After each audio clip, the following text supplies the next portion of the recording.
Hello everyone, welcome back. In this video, I will try to show you how you can complete and solve the answer of your extracts from poem. आज के video में आप देखेंगे कि आपकी जो poem यानी कविताओं से जो एक्सट्रैक्ट यानी अंश या भाग लिए गए हैं, जो कि हमने पहले प्रोज के पढ़े, अब हम पोएम के पढ़ने जा रहे हैं। और ये जो IMP एक्सट्रैक्ट यानी जो भाग है आपकी कविताओं के, ये आपकी क्वेश्चन बैंक क्लास 10th के हैं, जो कि आपके 6 एक्सट्रैक्ट्स हैं, जो कि IMP है।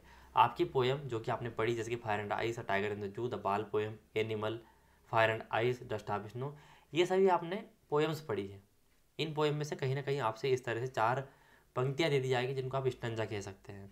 इन स्टंजा से आपसे प्रश्न पूछे जाएंगे और 3 नंबर आपका यह एक्सट्रैक्ट रखने वाला है आपके एग्जाम में, और एक आपके प्रोज से आने वाला है यानी पद्य से, वो हम देख चुके हैं। आप पिछला वीडियो देख लीजिएगा। यहाँ पर आपको सभी पोएम के नाम और उनके पोएट यानी कवि के नाम या पोएटेस यानी कवियत्री के नाम याद होने जरूरी है, तब आप 1 नंबर यहाँ पर प्राप्त कर पाएंगे। बाकी आपकी इन पंक्तियों से ही आपके आंसर निकल जाएंगे। जैसे कि आप ये पढ़िए, he hears the last voice at night, वह सुनता है अंतिम आवाज़ उस रात्रि में, द पेट्रोलिंग कार, जो कि पेट्रोलिंग कार्स की होती है, and stairs with his brilliant I, और अपनी ब्रिलियंट यानी चमकदार आंखों से वह घूरता है, स्टेयर करता है यानी एक टक देखता घूरता है किनको, एट द ब्रिलियंट स्टार्स यानी चमकदार तारों को।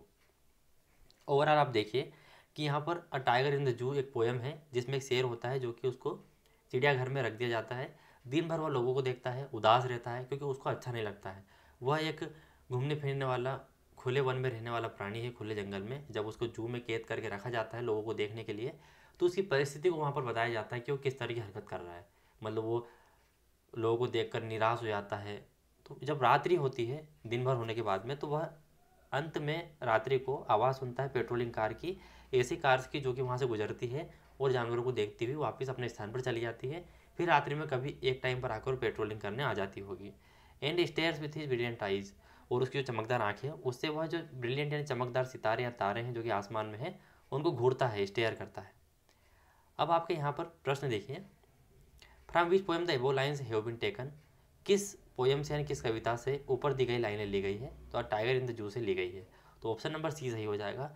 What does he stairs eight, यानी जो टाइगर है वह किसको घूरता है, कार को, नाइट को, या फिर तारों को। तो वह तारों को घूरता है उसकी ब्रिलियंट आई चमकदार आंखों से। विच of the following is opposite of the word brilliant, brilliant का मतलब होता है चमकदार, और इसका अपोजिट आपको बताना है यानी विलोम बताना है। तो चमकदार का यदि विलोम देखेंगे तो भद्दा होता है, धुंधला होता है। तो इंटेलिजेंट मतलब बुद्धिमान, ये भी नहीं होगा। ग्लेयर यानी चमक, ये भी नहीं होगा। डल यानी धुंधला या भद्दा या फिर गंदा देखने वाला, तो डल आपका यहाँ पर सही हो जाएगा।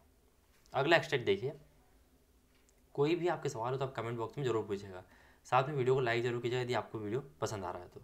एक्सट्रैक्ट सेकंड नंबर है, what is the boy now who has lost his ball, यानी कि अब यह लड़का क्या करेगा जिसने इसकी बॉल खो दी है। हु है जो कि अपनी बॉल खो चुका है।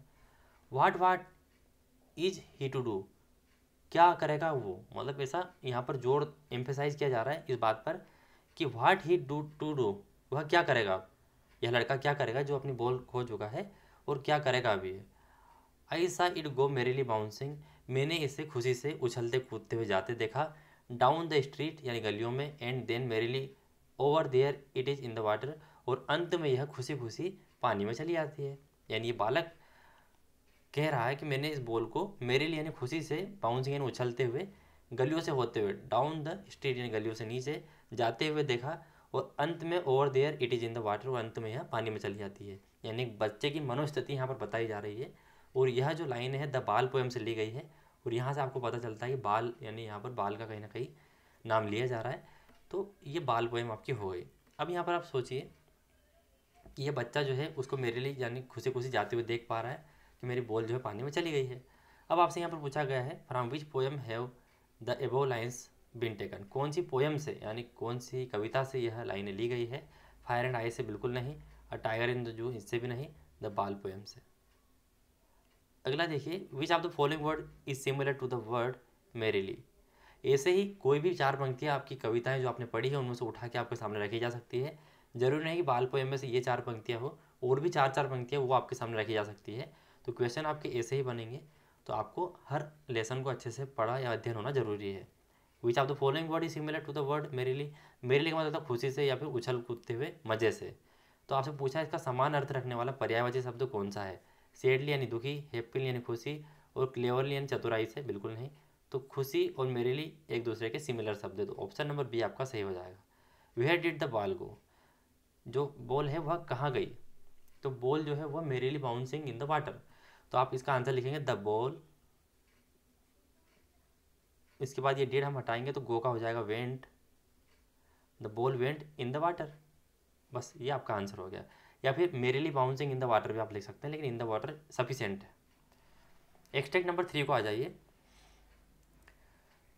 द वे अ क्राउ, यानी जिस तरीके से कोवा, क्राउ मतलब कोवा, सुक down on me the dust of snow from the hemlock tree, जिस तरीके से एक कौवा जो है मेरे ऊपर हेमलॉक पेड़ से, यानी हेमलॉक का जो वृक्ष होता है जो कि एक पॉइजनस ट्री होता है जिसको अपशगुन माना जाता है, और क्राउ जो है इसको भी अपशगुन माना जाता है, दोनों को अपशगुन माना जाता है।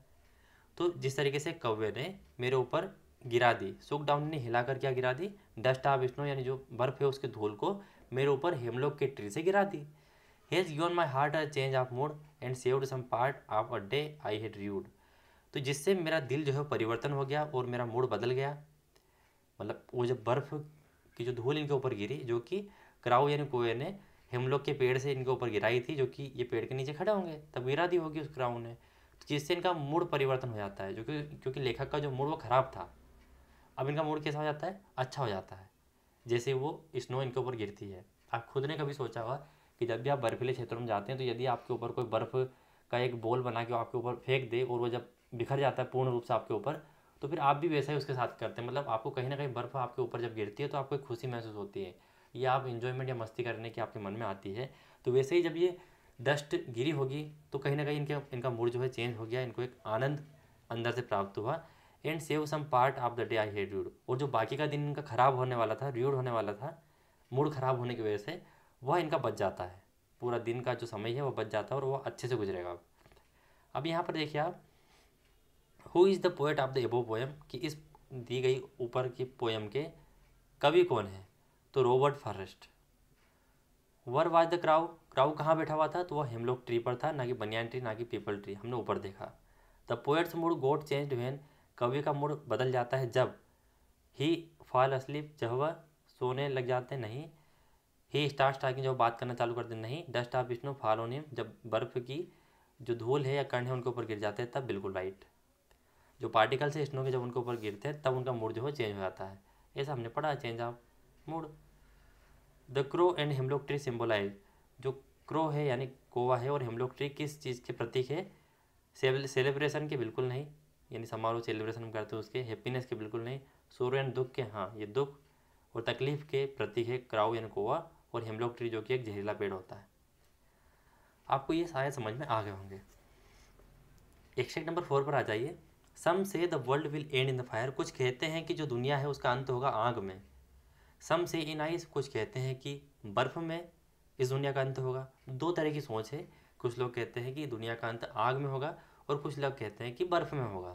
From what I have tasted of desire, जहाँ तक मैं डिजायर यानी इच्छा को जानता हूँ, जो हमारी इच्छाएं होती है, चाह होती है, जहाँ तक मैंने टेस्टेड किया, मतलब मैं जानता हूँ या चाहता हूँ या मैंने देखा है या मैंने पहचाना है, आई hold with those who favour fire, तो मैं उन लोगों के पक्ष में रहूँगा या मैं उन लोगों का फेवर करूँगा जो कि फायर यानी आग के पक्ष में है। तो कहने का मतलब है कि इनका मानना यह है कि जो दुनिया का अंत होगा वह फायर से होगा, और क्योंकि इन्होंने इच्छा यानी चाह जिसको कि कंबाइन किया गया है फायर से, फायर का मतलब चाह या फिर इच्छा, एक आदमी की डिजायर होती है कि उसको यह प्राप्त करना है, उसको यह गेन करना है, एक लालसा होती है, तो उस डिजायर को ही यहाँ पर फायर बताया गया है। तो यहाँ पर ये कह रहे हैं कि मैं उन लोगों के पक्ष में रहूँगा जो कि फायर के पक्ष में है, यानी जो लालसा इच्छा या फिर चाह के पक्ष में है। अब आपसे पूछा गया है who is the poet of this lines, इन लाइनों के कवि कौन है, तो इनके जो कवि है वह है रॉबर्ट फ्रस्ट। और ये पूछा जाए कि कौन सी पोएम से लाइन ली गई, तो फायर एंड आइस से ली गई है। What does the poet compare fire with, fire को किससे कंपेयर किया गया, तो डिजायर से कंपेयर किया गया है, चाह से, इच्छा से, जो एक व्यक्ति की इच्छा शक्ति होती है उससे, ना कि नफरत या फिर गर्म से। With whom does the poet want to say, जो कवि है, स्टे है ये से नहीं है, कि इनके साथ रहना चाहते हैं। दो जो फेवर फायर जो कि आग के पक्ष में है, जो कि आइस के पक्ष में है, दोनों के, तो हमने पढ़ा था दोज हु फेवर फायर, मतलब आई होल्ड, मैं उनके साथ रहूँगा जो कि आग के पक्ष में है, ऐसा हमने पढ़ा यहाँ पर। I hold with those who favour fire. अब यहाँ पर एक्सट्रैक्ट नंबर 5 पर आ जाइए। But if it had to perish twice, परंतु यदि ऐसा हुआ कि इसको 2 बार समाप्त होना पड़ा, पेरिश ट्वाइस यानी समाप्त होना, मर जाना या छिन्न भिन्न हो जाना, तो यदि 2 बार अंत हुआ या 2 बार विनाश हुआ या 2 बार समाप्ति हुई, I think I know enough of hate, तो मैं ऐसा सोचता हूँ या फिर मैं ऐसा सोचता हूँ, जहाँ तक मैं जानता हूँ कि नफरत पर्याप्त है। यदि दुनिया का अंत एक तो आग से होगा, हमने ऊपर पढ़ा, और एक बर्फ से होगा, लेकिन जहाँ तक मैं जानता हूँ कि यदि दुनिया का 2 बार अंत हुआ तो नफरत जो है वह काफ़ी है दुनिया का अंत करने के लिए। नफरत मतलब आइस यानी बर्फ। To say that for destruction ice is also great, और विनाश करने के लिए जो बर्फ है वह बहुत महान है। यानी जो आइस है या नफरत है वह डिस्ट्रक्शन यानी समाप्त करने के लिए, या डिस्ट्रक्शन यानी विनाश करने के लिए, इज आल्सो ग्रेट सफिशिएंट रहेगी, पर्याप्त रहेगी कि आइस या नफरत जो है वह दुनिया को समाप्त कर सकती है।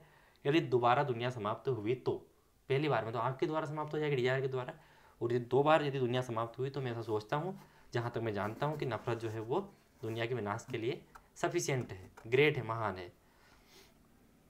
एंड वो सफाइस वही सफिशिएंट है। From which poem have these lines been taken, कि यह जो लाइन्स है कौन सी पोएम से ली गई है, तो यहाँ पर आप देख रहे हैं हेट आइस, तो फायर एंड आइस से ली गई है।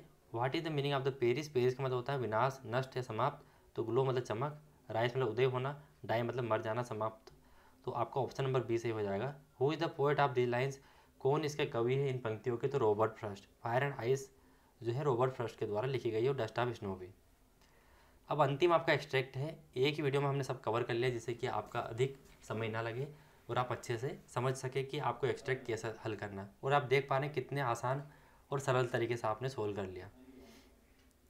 अब यहाँ देखिए आप, I think I could turn and live with animal, मैं सोचता हूँ कि मैं जानवरों के बीच में रह सकता हूँ, और कुड टर्न उनके बीच में रहकर उनके जैसा बन सकता हूँ। बनने से मतलब ये नहीं है कि कभी यहाँ पर ये कहना चाह रहा है कि मैं जानवर बनना चाहता हूँ, नहीं, उनकी सहानुभूति है जानवरों से, उनको जानवर पसंद है क्योंकि वह शांतिप्रिय होते हैं, सेल्फ कंटेंट होते हैं, मतलब अपने बारे में सोचते हैं, कभी मतलब ऐसा नहीं है कि वो उनको इस दुनिया की लालसा से मतलब है, वह एक दूसरे का सम्मान करते हैं। तो जानवरों की जो दुनिया है वह उनको काफ़ी अच्छी लगती है, तो वो कहते हैं कि मैं जानवरों के साथ रह सकता हूँ और मैं बदल सकता हूँ। दे आर सो प्लेसिड, वह बहुत ही कैसे होते हैं, शांत होते हैं, प्लेसिड यानी शांत, पीसफुल होते हैं, एंड सेल्फ कंटेंट, और सेल्फ कंटेंट होते हैं।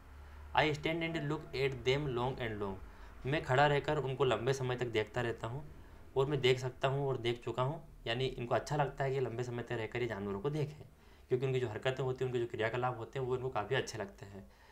They do not sweet and wine about their conditions, उनकी जो कंडीशंस होती है, स्थिति होती है, उनको लेकर कभी भी वह पसीना नहीं बहाते। पसीना नहीं बहाते मतलब वो इस बात का रोना नहीं रोते कि मेरे साथ तो ऐसा हो गया, मेरा बच्चा मर गया, मतलब उनकी स्थिति भी कभी कभी ख़राब होती है, लेकिन वह इंसानों की तरह हर बात का रोना नहीं रोते कि ऐसा हो गया। तो उसको वाइन और स्वीट से यहाँ पर बताया गया कि उस चीज़ का वह रोना नहीं रोते, पसीना नहीं बहाते, वाइन और बार बार उस बात को नहीं बोलते हैं। Who is I refer in the above lines, यहाँ पर आई लिखा, आई थिंक आई कुड, आई से क्या मतलब है यहाँ पर, तो आई मतलब यहाँ लेखक कह रहे हैं कि मैं ऐसा बनना चाहता हूँ या उनके साथ में रह सकता हूँ। तो इसके जो लेखक है देखो अलग तरीके से पूछ लिया ना, ये चाहता तो ऐसा पूछ गया था, from which poem this line have been taken, कि कौन सी पोएम से, या फिर who is the poet of the above line, कि इन पंक्तियों के लेखक कौन, ऐसा पूछा जा सकता है। लेकिन ये पूछा है कि जो आई है यह किसको रेफर करता है, तो आई मतलब कवि यह बात कह रहे हैं, और कवि यह बात कह रहे हैं जिनका नाम है वाल्ट व्हिटमैन।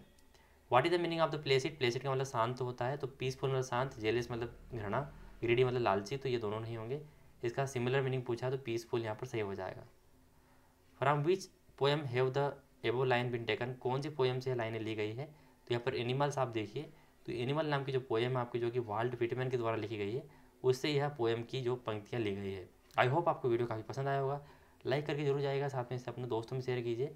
और अब हम करने वाले हैं आपके पिक्चर गाइडेड कंपोजिशन, जो कि बहुत इंपॉर्टेंट है, आपके 3 मार्क्स वहाँ पर आते हैं, और मैं बड़ी आसानी से आपको बोर्ड पर एक्सप्लेन करूँगा कि कैसा पिक्चर गाइडेड कंपोजिशन में आप पिक्चर को देखकर आसानी से 75 वर्ड्स में एक कंपोजिशन अच्छा सा तैयार कर पाएंगे। मिलते हैं दोस्तों ऐसे कल इन्फॉर्मेटिव वीडियो में, तब तक के लिए टाटा बाय बाय।